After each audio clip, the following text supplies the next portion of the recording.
मुख्यमंत्री जी, उत्तर प्रदेश में लगातार 2 टर्म से आप चीफ मिनिस्टर रहे हैं और ये अपने आप में एक उपलब्धि है, उत्तर प्रदेश में कभी हुआ नहीं।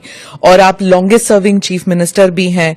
तो उत्तर प्रदेश की जनता ने आपको दूसरी बार क्यों इलेक्ट किया था? क्या इसलिए कि आपकी छवि एक हिंदुत्ववादी नेता की है, या फिर फर्स्ट टर्म में आपने माफिया राज पर जो धावा बोला था इसकी वजह से? किस लिए आपको दूसरी टर्म में? और क्या एक और सवाल इसमें, क्या आप हैट्रिक के लिए ट्राई कर रहे हैं? आप देखिए, मैं रहा नहीं हूं, मैं वर्तमान में भी चीफ मिनिस्टर हूं। और पिछले 8 वर्ष के अंदर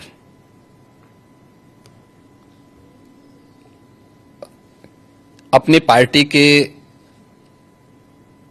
नेतृत्व के कारण, पार्टी के और सहयोगी दलों के सभी नेताओं के सहयोग के कारण, भारतीय जनता पार्टी के एक कार्यकर्ता और अन्य सहयोगी संगठनों के सहयोग से जनता जनार्दन का जो आशीर्वाद हमें प्राप्त हुआ है, तो ये हमारी सरकार को पहली बार यह अवसर मिला है कि आजादी के बाद कोई मुख्यमंत्री 5 वर्षों तक लगातार काम करे और फिर से वह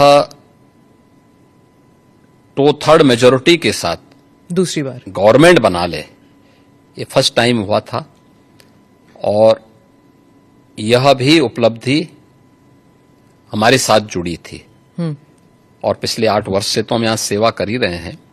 तो सेवा, सुरक्षा और सुशासन का जो मॉडल हमारी पार्टी का था, उसको प्रभावी ढंग से उत्तर प्रदेश में लागू करने के कारण आज जनता जनार्दन का व्यापक आशीर्वाद भारतीय जनता पार्टी के साथ में है, हमारे साथ में है। और लोकतंत्र में जनता जनार्दन का आशीर्वाद जिसके साथ में होगा वह सरकार में आएगा। तो ये SSS तो ट्रिपल टाइम सरकार, तो SSS तो उसी का उदाहरण है। तो फिर तीसरी बार के लिए भी आप कोशिश करेंगे? मैं कोशिश नहीं करूंगा, हमारी पार्टी कोशिश करेगी। पर चीफ मिनिस्टर तो आप ही बनेंगे ना? नहीं, मैं क्यों बन सकता हूं? भारतीय जनता पार्टी का कोई भी कार्यकर्ता बन सकता है। अच्छा, क्योंकि ऐसी अटकलें लगाई जा रही थी, क्योंकि आपने कहा था कि जब आप पहले टर्म में आपको कुछ अफसर ने कहा था कि आप अयोध्या मत जाइए, विवाद हो सकता है, और आपने कहा कि अगर सत्ता चली भी जाए तो कोई बात नहीं। अब आपने ये 2-3 बारी कहा कि सत्ता चली जाएगी, त्याग देंगे। जब ऐसी बातें होती है तो फिर अटकलें लगाई जाती है कि शायद योगी जी दिल्ली की तरफ देख रहे हैं, या फिर दिल्ली से न्योता आया है। देखिए, ये उदाहरण उन प्रसंगों को लेकर के होते हैं जहां पे विरासत को आगे बढ़ाने का एक जज्बा सामने आता है। 2017 के पहले अयोध्या की क्या स्थिति थी, हर एक व्यक्ति जानता था। एक जद्दोजहद के साथ जब हम लोग उस समय अयोध्या की यात्रा करते थे तो बहुत सारे बैरियर हुआ करते थे, बुनियादी सुविधाओं का अभाव था, और अयोध्या अपनी पहचान के लिए मोहताज थी। 2017 में भारतीय जनता पार्टी की डबल इंजन की सरकार उत्तर प्रदेश में बनी, और उत्तर प्रदेश में सरकार बनने के बाद उन चुनौतियों से भी हमें का भी सामना करना था। जो आजादी के बाद से लगातार जिन भावनाओं को दबाया गया था वहां पे, साथ साथ अयोध्या का समग्र विकास भी करना था, लेकिन अयोध्या को उसकी पहचान भी देनी थी।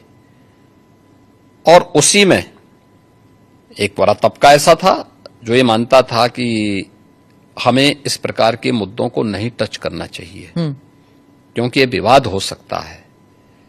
देखिए,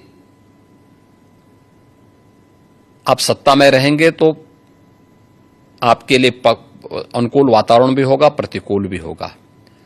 अनुकूल और प्रतिकूल के बीच में समन्वय बना करके जब हम आगे बढ़ते हैं तो ही कुछ परिणाम दे पाएंगे। और अयोध्या के साथ भी यही हुआ। हमने कहा भी ठीक है, विरोध होता है तो होने दीजिए, देखेंगे। अयोध्या जाएंगे, कोई एक कार्यक्रम का शुभारंभ करेंगे जो अयोध्या की पहचान बन सके, दीपावली तो अयोध्या से जुड़ी हुई थी दीपोत्सव। और दीपावली के आयोजन को एकदम विस्मृत सा कर दिया गया था अयोध्या में ही। तो हमने दीपोत्सव के आयोजन के साथ फिर उसकी पहचान को वहां दिलाई। तो हम लोगों ने वहां पे मर्यादा पुरुषोत्तम भगवान श्री राम के प्रति और सरयू मैया के प्रति दीपोत्सव के माध्यम से जो कृतज्ञता ज्ञापित की थी, उसका परिणाम आज नई अयोध्या के रूप में सबके सामने है, जिसको देख करके हर व्यक्ति अभिभूत होता है। तो प्रधानमंत्री जी का जो विजन विरासत के प्रति है, उसका मूर्तमान स्वरूप आज अयोध्या में भी देखने को मिलता है। आज आप देख रहे होंगे, जिस अयोध्या में साल भर में कुछ लाख लोग आते थे, आज करोड़ों लोग वहां पहुंच रहे हैं।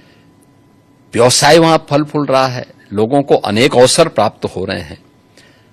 तो हम लोग अपनी सत्ता की चिंता करें और अपनी विरासत को विस्मृत कर लें, तो मुझे लगता है कि ये हम न्याय नहीं कर पा रहे हैं, अपने साथ भी, अपने समाज के साथ भी और अपने देश के साथ भी। योगी जी, आपने डबल इंजन